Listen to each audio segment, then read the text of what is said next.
there is no escaping the lessons we're meant to learn in this lifetime. No matter what you want to do, no matter how much you want to avoid this experience, if it's meant for you, it's going to happen. What does it mean to sacrifice for someone that you love? It could be a really romantic idea, a big offer. You feel like, oh, you could just put it all right here on my back. I can take this weight. But the day in, the day out, the real life of it can come crashing into you. And then what? Can you keep the good attitude? Can you keep the enthusiasm that you started with? That is exactly what we're going to be talking about with our guest today. Hey, what's up? I'm Matt.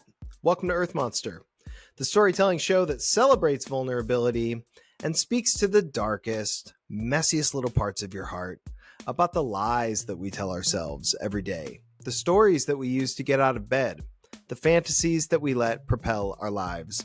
I call these things necessary delusions, and certainly you call them something different, but don't get hung up on the word delusion. I'm being a little cheeky here. But I believe that we all have these things, these ideas, and I'm really interested in having a conversation about the biggest ideas that we have had about ourselves and the world around us that have helped to shape or misshape the path that we have taken in life. So if you were the kind of Earth Monster who is just like immediately snapping with this idea, you're like, necessary delusions, yes, I have a couple 100,000 that I've lived by. Or if you're the kind of Earth Monster who's immediately rejecting the idea and is like, not me, you're the ones that need this the most, my friends. It's really just casual conversation, but it does help me sort of build empathy in my life. It helps me with ideas of reinvention, and it helps me feel less lost in this murky path that I walk through life. Today, we are talking to Tristan. Tristan responded to this ad that I post on Craigslist in Las Vegas, coming to us from Las Vegas today. And Tristan came in with a really specific story that he wanted to tell. We'll call it a greatest hits delusion about the time when his grandfather was in hospice, and Tristan, in his early 20s, chose to step up and be the sole caregiver for him. So here we are with the good, the bad, and the ugly. I hope you'll look for a little piece of yourself. It's not always the easiest thing to find, but it's in there. I had an awesome time talking to Tristan. I thought he showed some real insight into his situation.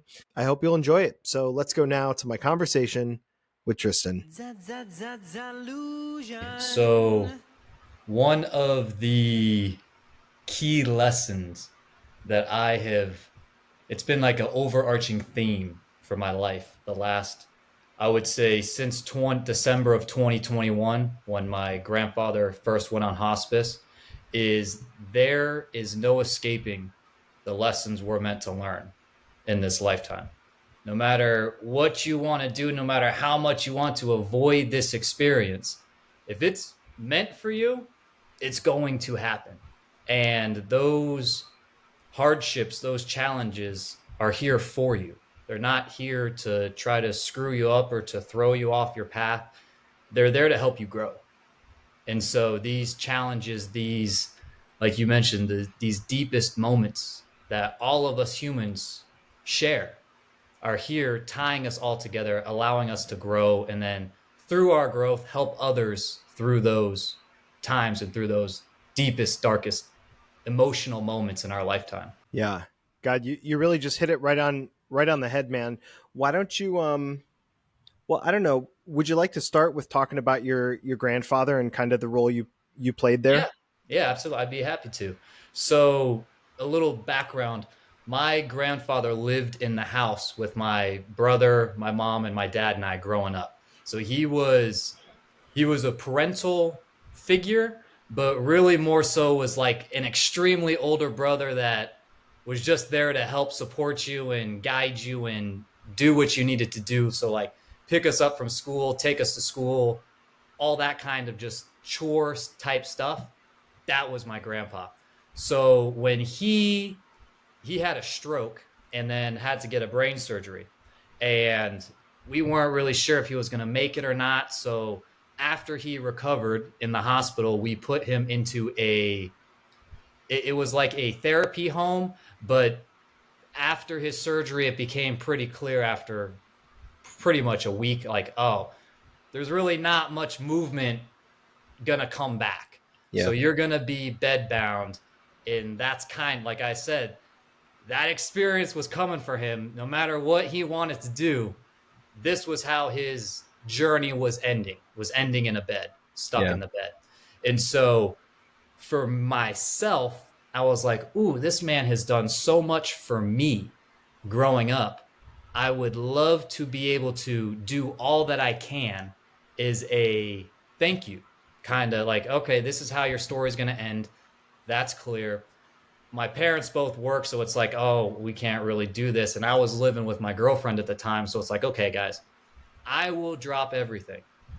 If we get him back to the house, I will drive over every single day to clean, because he couldn't do anything. He couldn't even eat on his own. So when he was at the therapy place, I'd go to check on him, or my mom would check on him in the afternoon, and he'd still have his breakfast there because he Yeah. didn't have the mobility to even feed himself. So it's like, okay, you're not really getting taken care of there. I will drive over to my parents' house every day to help take care of you, change him. We had like the nurses come when he needed meds refilled and then all that kind of stuff. So it's like, I'll deal with that. I could handle that for grandpa. Yeah. And the lessons that I learned about myself Yeah. during those times where it's like, okay, I know how this story ends. We all know how this story ends. It only ends one way. Yeah.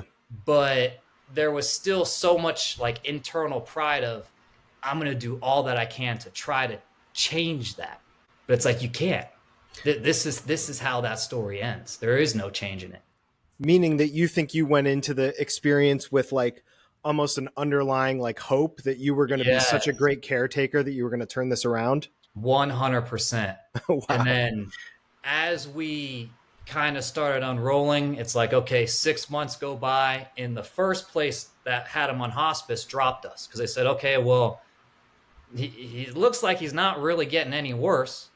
So they dropped us, but it's like, okay, he can't go to therapy. Like they try to put us on like an in-home therapy program. It's like he can't do that. There is no him getting better.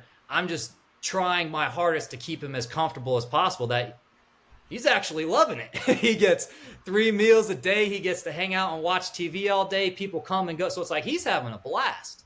Right. And But when the then for hospice my when the hospice dropped him, that must have almost been like encouraging to you because you're like, look at this. He's not right, getting any worse. right, it's like okay, he's still rolling, and it was still like we're 6 months in, so the daily slog of having to do all this stuff hadn't hit me yet. Yeah. Now we're getting to like month 9, month 10, month 11, and it's like, holy moly, I don't know how much longer I can continue to do this. I'm killing myself. I had like a little kinesiology business at the time. What is At month, kinesiology? it's like study of movement, so fixing people's posture, stuff like that, like movement patterns. So athletes, like how they throw the ball, boxers, how they actually stand and move. And so I started losing clients, and Right. it's like, Actually, let's pause for a minute. Give me a little bit of context about your life, kind of when this started. You said you were living with your girlfriend. You yeah, had this kinesiology business. I was, I grew up playing sports, and he actually played baseball for the Red Sox. Oh, And so he got everyone in the household kind of into sports. My dad played some college sports growing up. So it's like, okay, we were all about sports, sports, sports, sports. He was the one who always ran us to the sporting stuff, ran us to the practices and all that kind of stuff. And so I went to go play hockey in college, got hurt, stopped playing. And that's how I ended up in the kinesiology stuff. Cause it's like, oh, okay. I got hurt because my movement patterns were all screwed up and I was doing it incorrectly. So I have this little business going. I'm living with my girlfriend, and he ends up having his stroke. And leading up to that, he had fallen a couple times where it's like, ooh, okay, we already see the writing on the wall. He was about 80, I think had just turned 80 when he had his stroke. So it's like, okay, we're already kind of expecting the end is near. And then he had a stroke, goes in the hospital. It's like, okay, we probably only have a few months of this hospice thing. So I'm willing to make this sacrifice because you've Right. sacrificed so much for me up to this point. And And then give so, give me a little snapshot of the back and forth, maybe those first 6 months of you going over there. What kind of things are you doing? What's the oh best part of man. it? What's the worst part of it? So Surprises? the daily routine is I wake up about 5:30. I come over to the house. I do a little bit of work, and then I leave to come over to the house about 8 because I had some clients overseas. So I was like, okay, cool. I can wake up super early, service them before they go to sleep, and then I can kind of get my day going over here with my grandpa. So I come over, we get coffee going, we get whatever breakfast he wanted. Sometimes I pick him up pastries or like we were celebrating life Yeah. for that time. So it's like, what kind of donuts do you want? What do you want? You want Cracker Barrel? Like, what kind of food do you want? I'll pick it up on my way over since I'm already driving and we're already out and about. So kind of get to the house 8:30, 9 o'clock ish. We have breakfast. And then we have the whole hospice thing. So if we had a caretaker or someone from like we had caseworkers assigned to his case to come in and check on him and all this stuff. So if we had one of those people scheduled, it's like, okay, they're going to be here at 9:30 to 10:30. Right. 11 o'clock rolls around, still no call, no show. It's like, okay, what's going on? So I'm sitting here. It's like, man, I have supposed to have a client call at noon, Right. but now it's like 11:45. Hospice caseworker just shows up. So it's like, holy moly. Okay, now I'm texting the person like, hey, man, I know we're supposed to have this meeting. Can we push it to the afternoon? Because literally, caseworker just showed up. I can't be leaving him when the case, it's like, Right. so now I'm in this weird back and forth where it's like I'm waiting for people in this hospice program to do their job, but they have 10 other families they're servicing. So it's not like they Right. give you these windows and then half the time they don't even fit within the window. So What there's this weird emotional kind of back and forth going on during that initial thing where I'm just in a whirlwind of, well, we're here to celebrate. It's really not that big a deal because this isn't lasting too long. what kinds of things are you talking to your grandpa about? I love that you say you guys are like celebrating with food and stuff. Are you guys talking about his Oh, life? Are you man, what are we're you what's the all conversation? kinds of stories, all kinds, because he was in the military and was over in Korea and stuff. So he's telling about, he was like a journalist and stuff. So he's telling all these stories, and I'm like, wow, does mom know these stories? Oh, no, no, there's no way. Because it's like because I'm pretty much his last person he's usually communicating with during the day. So it's Yeah. like he's telling me about old girlfriends, and it's like, hey, do you think you could look her up and see if we could get in contact? It's like, yeah, I don't think that address from 1980 is still going to be tied to her grandpa. So it's like all of this. It's like a buddy comedy. Yeah, it really was. It really felt that way sometimes. And then the And the then the monotony starts to set in. You were yeah, going to take me into month like 9 or so. What's yeah, that like? and now it's starting to be like, okay, this day to day, because I'm like 25 at the time, 24 at the time. It's like I barely got these clients in the first place. I barely knew how to service them in the first place. And now Right. we're in this back and forth, and I'm so emotionally distraught through this. Like one person leaves, and then a second person leaves, and then a third, and I'm just like, it's okay, whatever. This is my priority. And then it's like half the people have left, and it's like, oh shit, Yeah. we actually have a problem here. I might need to focus on work a little bit. And by that point, it was too far gone. Then people just started leaving like crazy. Now I had nobody. So it's like, oh man, What's this going on with the girlfriend? she was awesome. We're still together and everything. And because we met in like 2017, so we're already together. We're Gotcha. in it for the long haul with each other. So she loved him too, and like Yeah. they had an awesome relationship. So when he was in the hospital, she would make him videos and stuff, and like make him little pastries like when he was in the hospital. What's going on with the buddy comedy then when you start getting sort of exhausted by the job? He had a ton of money, not a ton of money, but he had like 10 grand in the stock market. And so he's like, I don't want to add anything more to your plate, but I really want you to start investing this money for me. And I'm like, oh my God, another task that we got to do. So now I start helping him kind of trade it, and he can't write. So all day he's watching like MSNBC Squawk Box and stuff. He's like writing little notes. Then he'll hand me the slip, and he's like, oh, check out these stocks. And I'm like, I can't even read what this ticker says. No, so he understood and like really felt bad that he started not asking for stuff. Yeah. But we had such a relationship. It's like, I know you need it, and I'm going to give it to you. Because now it's like he's starting to have health problems. He's having bladder issues where like we're having to come get his catheter changed like multiple times a month. Now he's having foot problems, but somehow across those 2 years, he never got a single bed sore. 2 years. Yeah, he ended up in there for 2 years. He So lasted 2 years. in there, meaning at home with Yeah. you coming over every day for 2 years. Yeah, he was in that same room, never left for 2 years. Oh, it's all one room. So Tristan, Yeah. talk to me about the delusions. I mean, this is like, it sounds like you thought this was going to be a sprint, and then it Yeah. ended up being a marathon. So like, how does your mentality change? What story are you telling yourself? In the moment, it was just trying to say thank you. Because I'm like, okay, I thought this was going to, like you said, I thought this was going to be a sprint. But as it turned longer, I'm like, okay, so this is how it was for you with my brother and I growing up. It's like, okay, it's just every day we're going to, because my brother played sports too. So it's like, he's running me to hockey. He's running my brother to baseball. Yeah. And then I'm playing football and my brother's still playing baseball. And then so it's like, he was in his own little marathon with us growing up. So I'm rationalizing it like, well, you did this for me. I'm happy to do it for you. Right. And it was so strange because it's like around that kind of year point, it's like, okay, I'm emotionally ready for the day to come. At least I believe I'm ready for the day to come. Right. So it's like, because my parents leave early. My dad, he leaves the house at like 4:30. My mom's out of the house at like 6:30. So, and my brother's off in college. So it's you like, two. It's just us.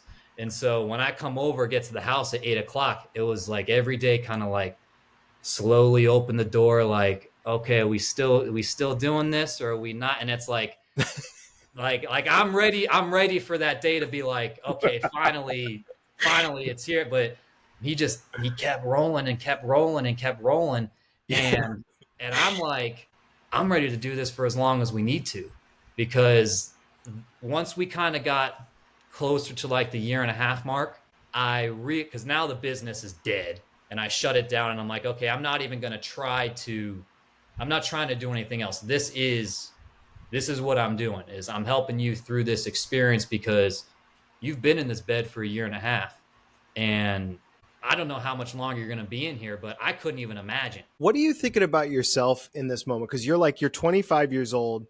I was like lit on fire like a rocket when I was 25. You couldn't get me to slow down from my impulse, So I'm just wondering, 1.5 years, you're at this point where are you still really embracing this? Are you itching to be fair, it sounds like you're now creeping into the house, like almost like half expected. Yeah. Like a little bit like, here it comes. Yeah. Like exactly. And it's so interesting because in the day to day, there was so much ebb and flow, because it's like, okay, breakfast went fantastic, but now he's had the same 12 meals for lunch for a year.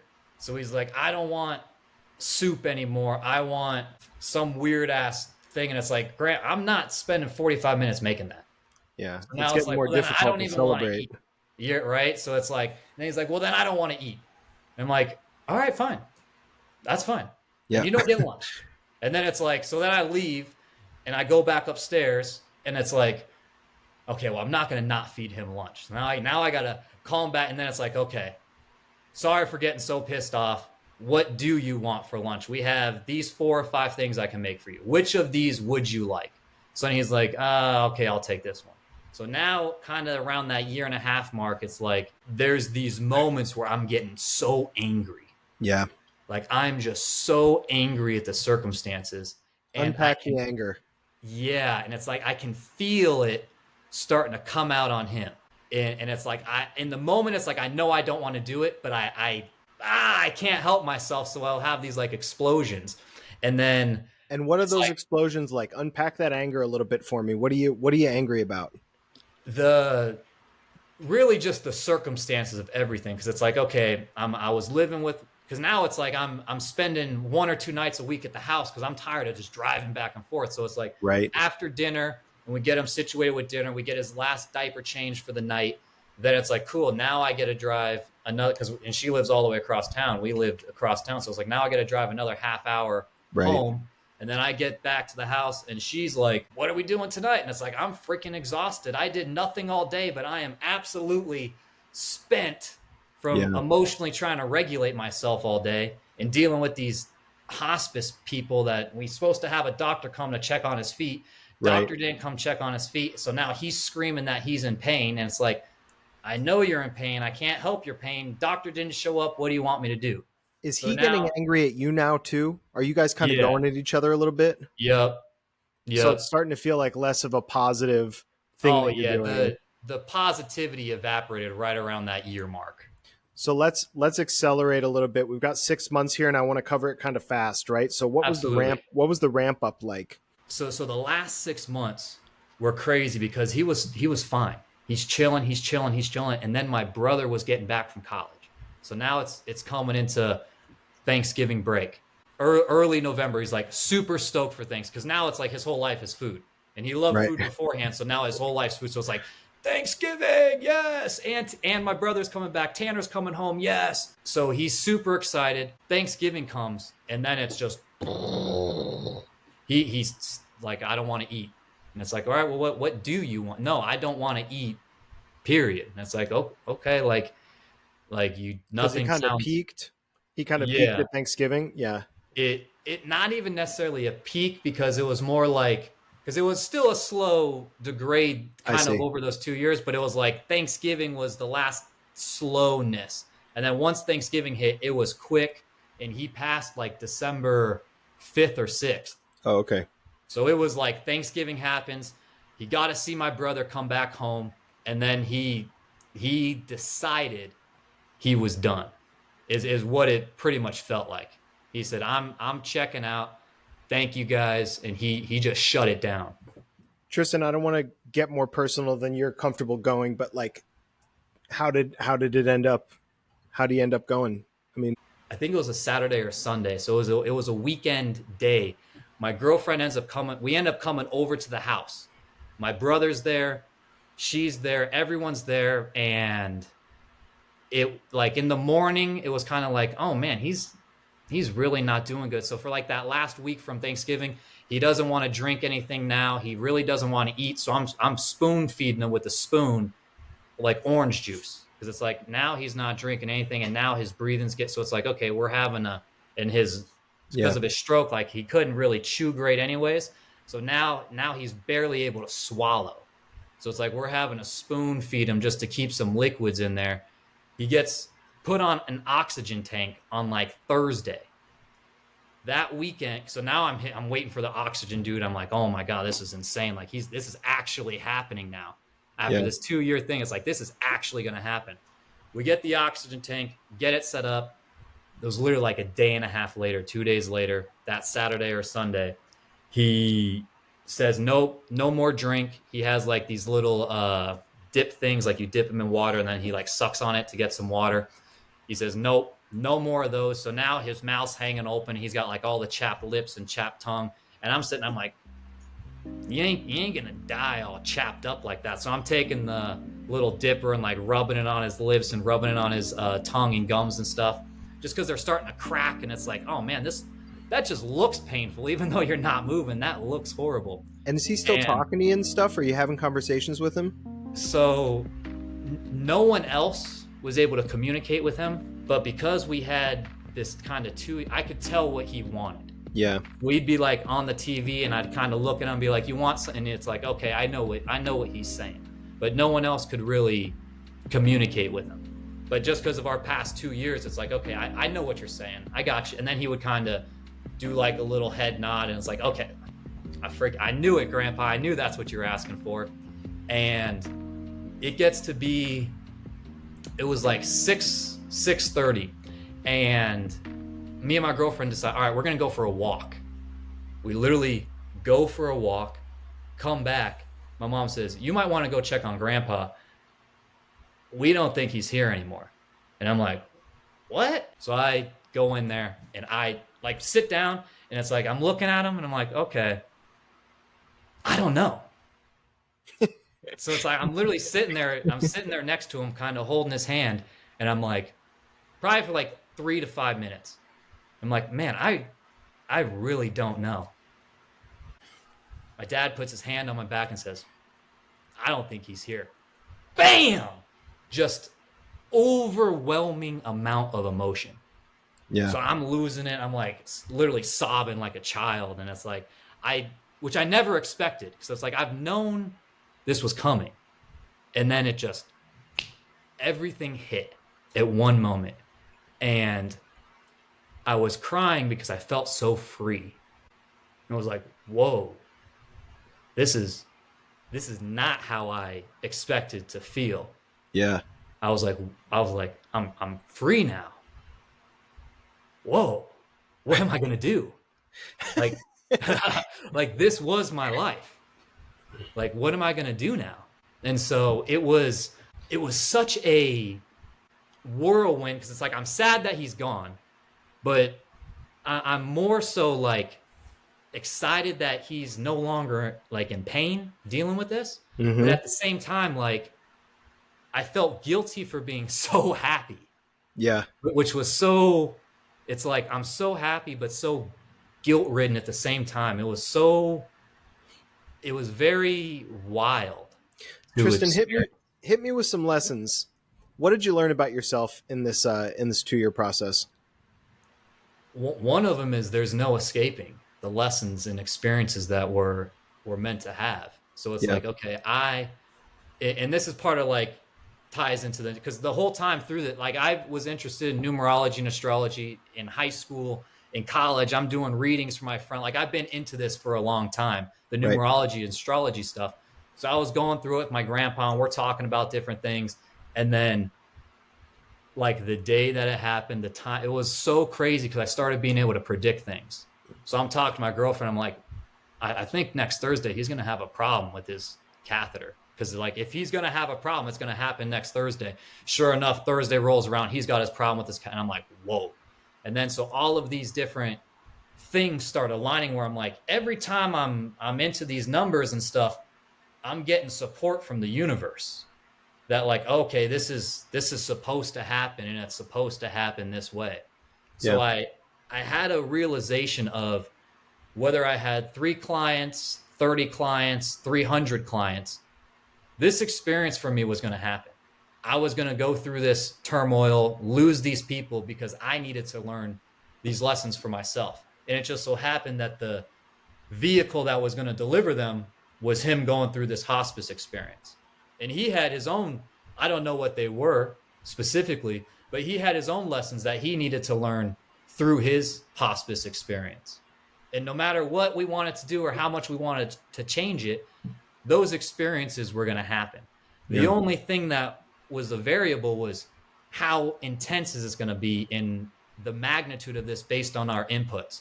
So it's like, however many people I built up in the business before this happened, maybe I was going to lose, if I had 3,000, maybe I was going to lose 1,500 and still have some level of business going after, but I was going to lose those people.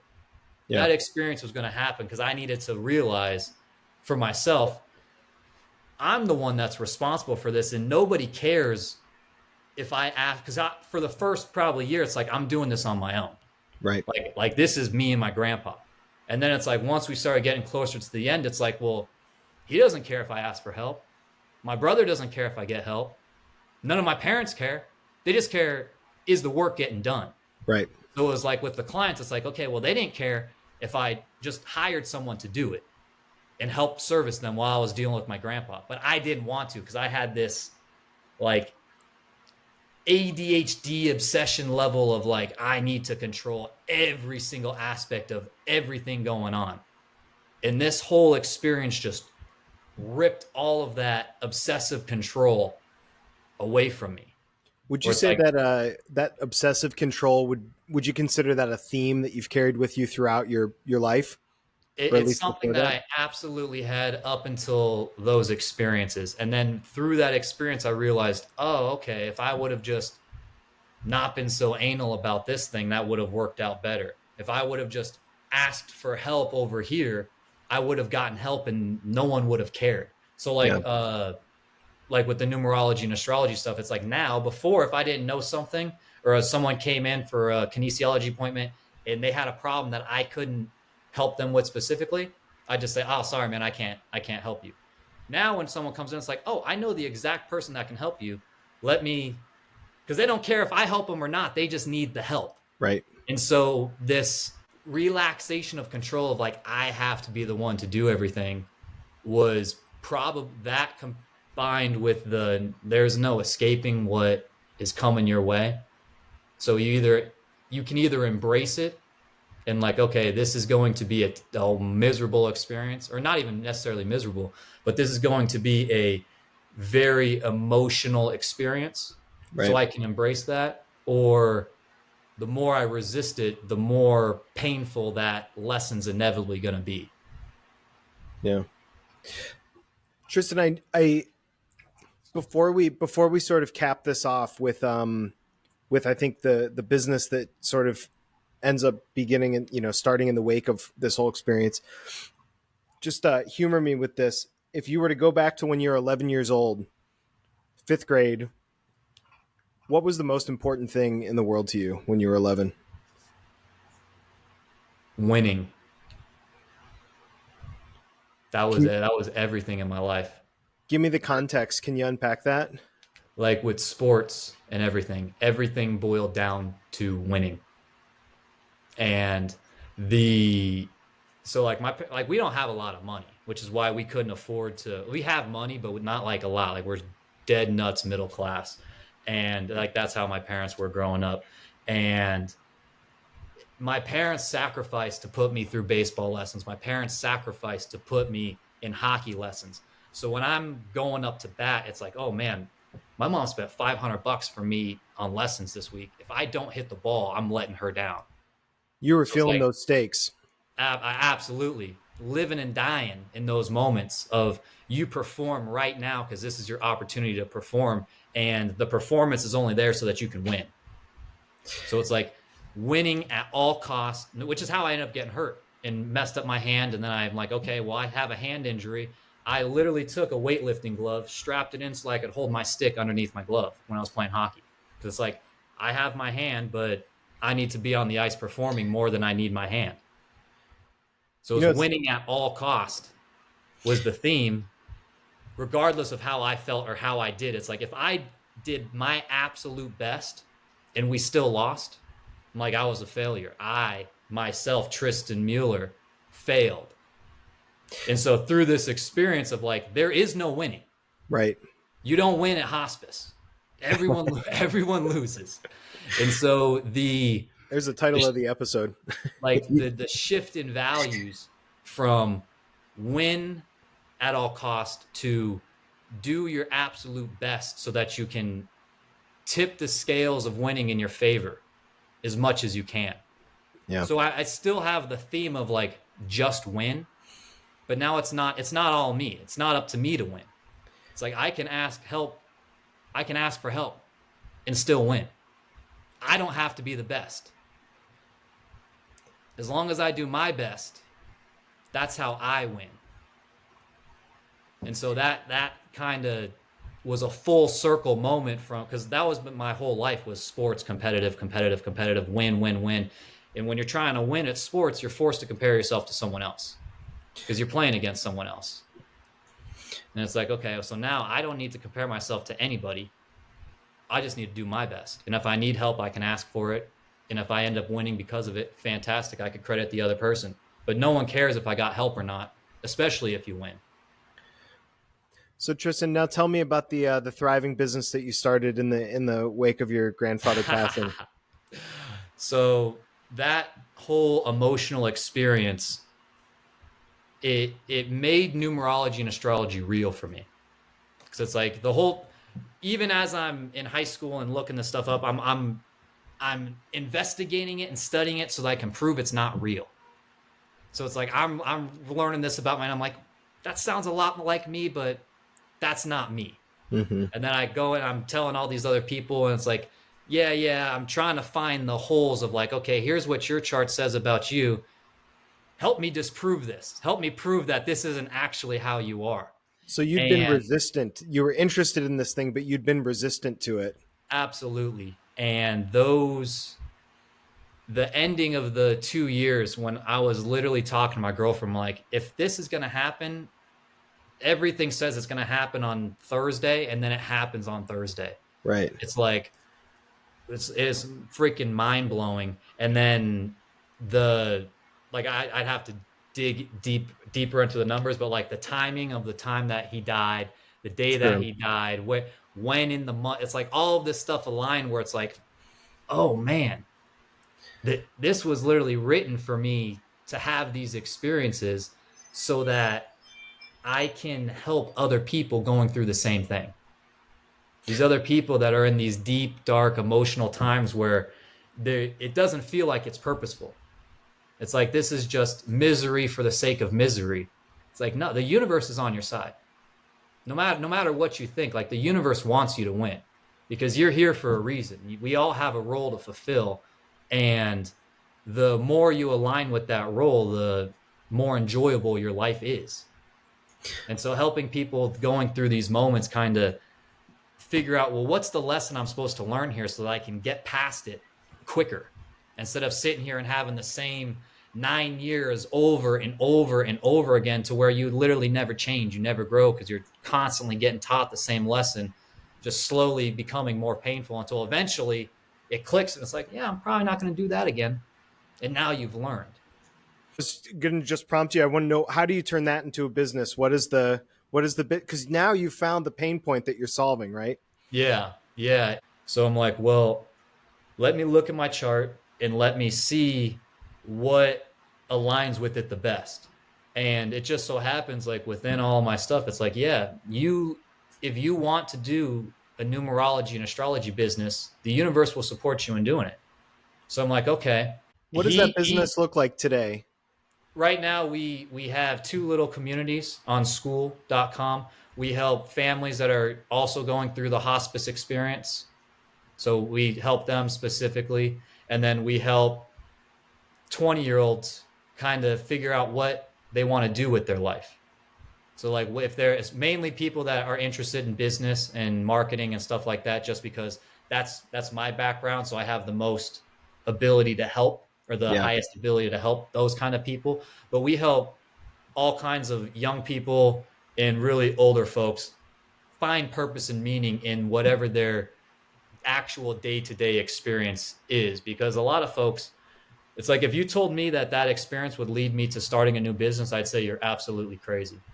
I'd say there's no freaking way these past 2 years are going to help me start something new, because it was You said literally living in 2 years of death. So how can something new come out of 2 years of slowly dying? it seems like one of those age-old lessons, something about the phoenix rising from the ashes or Yeah, something like that.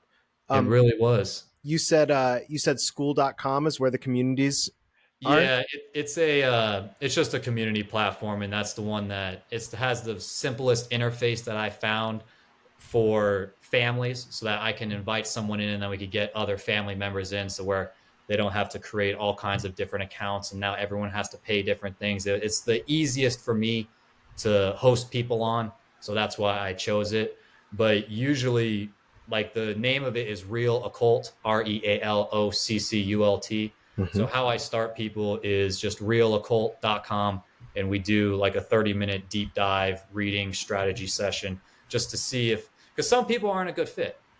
Like straight up, some people, based on what they're trying to achieve, and this is like what I was saying before, if you're trying to do something that I don't think I could actually help you with, I'm completely okay saying not for me, but I know these three, four, five other, if you're still interested in numerology and astrology, these three, four, five other people that can actually help you with that specific problem you're dealing with. So a lot of people have like relationships, like, oh, is my girlfriend the one for me?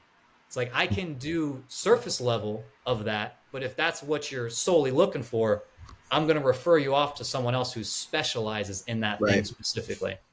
What's the significance of occult? You said realoccult.com? Yeah, just hidden information. That's really all it comes down to. So much of because I had these moments after he passed, like before, like Christmas comes, and I did like no one in our household even knew because it's like this 2 year experience just came to a head. Yeah. 2 months later, we're supposed to be celebrating, Yeah. and it's like so we're everyone in the household's like a zombie. Like we're all just going through the day to day, and it's like okay, no one in public knows what's going on. And how could you, like, why would you share this information with a random stranger? You wouldn't want to. Even like close friends, it's like, yeah, I don't need to dump this burden onto you. So the real occult, simply real solutions to real problems guided by the divine. Yeah. And so we all have real problems and we want a real solution to it. So we just use occult information, divine information, numerology, and astrology to help guide you. It's not like this is your answer and this is exact, but it's like Of here's course. some insight into what you can do to find clarity. Here's some insight into what I believe might be able to emotionally support you through whatever hardship or challenge these people are going through. Because like you were talking about earth monsters, it's like we all have these human experiences that tie us all together. Yeah. Whether we like it or not, we've all experienced a family member, a friend, a colleague, someone die. That's part of the human experience when we're all going to go through it. Yeah. Tristan, I appreciate the talk, the story, all the insights that you brought. I love to finish up on this note. Can you talk to me about some creature comforts in your life? Really, Habitual, textural products, practices, things that make you feel good. I would say the gym is probably the gym and hockey. I would say are my two, Are you which is still funny playing hockey? because the hockey is what caused me all my bodily pain and injury that took me into kinesiology. And the gym was something that just made all those issues worse. And so it's like for all of my teenage years and even like my time through college, it's like, okay, I'm the crazy neurotic kid that's doing extra skate. Like we had practice during the week, games on the weekends. I'm the crazy kid who on one weekend we don't have games. I'm doing extra skates. It's like, okay, we have practice because I went to Texas Christian University in Fort Worth, Texas, and our practices would start at like 10:30 at night. So it's like, okay, cool. I could go to the gym at 5. I could finish the gym. I could have a meal, take a nap, and now I could go to practice. So it's Yeah. like all of this neurotic obsession for weightlifting and competing ended up being the only thing that kept me relatively stable through those 2 years. And so it's like even though I really wasn't making progress, I really wasn't focused on it. It's like, okay, the freaking doctor was supposed to be here. He's not here. I'm going to go work out in the garage for an hour and a half until he shows up. Oh, cool. In the middle of my workout, he shows up. Awesome. I could go handle this, come back, do a little bit more weights, and then kind of just keep everything moving and grooving. So that has really been the most consistent throughout my life has been hockey and just weight training. You keep putting yourself into difficult situations. You know, you didn't even put a point on this, but it's like you came out of school or whatever and you're an entrepreneur. You're starting one business. You come out Yeah. of the thing with your grandfather, you're an entrepreneur. You're not getting these salary jobs, you know, Yeah. it's the sports and the weight training, everything he said. It's also taking on your grandfather like that. It's like I don't know, it seems like you very willingly throw yourself into that work hard sort of like tear me up. You just said the gym, you know, made it worse, but it's like you're sort of addicted to Yeah. that It's like environment or something. I find comfort in pain. I had a government teacher in high school. He ended up coaching like 3 or 4 sports, and people would ask him like, because he had a wife and like 4 kids at home too, and so people in the class were like, "Man, why do you do so much?" He said, "I got a big back, load it up," and that has just stuck with me. I'm like, okay, I could carry that, I could do that weight, I can handle that. Throw it on my back, I got you. And so that's even like with my girlfriend and everything. It's like, okay, you have a problem and I'm in the middle of this. It's like, I got it. I don't know how, but I'll figure out how. I'll get a couple other dogs and we'll throw that thing on a sled and we'll go up the hill. Yeah. Tristan, do I have your permission to share this conversation online in the Absolutely. podcast, all the videos, all that kind of stuff? Yep. However you want, as wide as you can. I'm glad to share this message with whoever finds comfort, value, or even just entertainment. And just one more little plug. So realoccult.com. Yeah. Yep. You could go there. You could schedule. It's literally just a little type form on there. Fill out your information, and we could do a 30-minute deep dive into whatever problem or issue you're having. Or if you just want to talk and learn about numerology and astrology, that is the best way to start getting into my world with all this stuff. Here's just the AI overview of occult. When you type it in on Google, the term occult generally refers to hidden, secret, or supernatural knowledge and practices. And I feel like that is how Tristan is using it, but I guess open to interpretation. Anyway, what did you think? Were you able to find a little piece of yourself in Tristan's story today? In his sacrifice, or in his transparency, in him creeping into the house, just like sort of on bated breath, waiting to see if today was going to be the day that his grandfather was finally dead? I don't mean to make jokes about it. I thought that the guy told a really heartfelt, like sincere story. But I do love that scene because it is such a weird sort of thing, but it's full of complicated feelings, right? And I think particularly if somebody's in pain or is suffering or is later in life or is really at that point of no return where you just know that it's coming. I thought it was just super relatable to hear about Tristan creeping into that house, half hopeful of just letting the whole thing kind of be over. And I thought it was really cool how he sort of admitted to the relief that he felt afterwards too. All real feelings, and all sort of like maybe juxtaposing the really sort of like palpable love that you could feel that he had for his grandfather, the admiration that was there. So I hope you took something out of it. I certainly did. And if you're the kind of earth monster who needs more of these conversations in your life, right here, I do. We have got just an endless sort of stream of them coming. I have been coming across so many people who are interested in this idea, who want to tell their stories, and who have told their stories.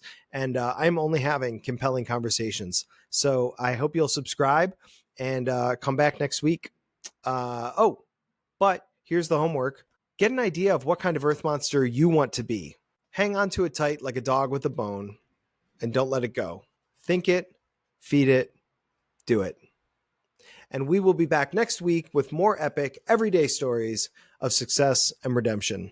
You'll see me next time.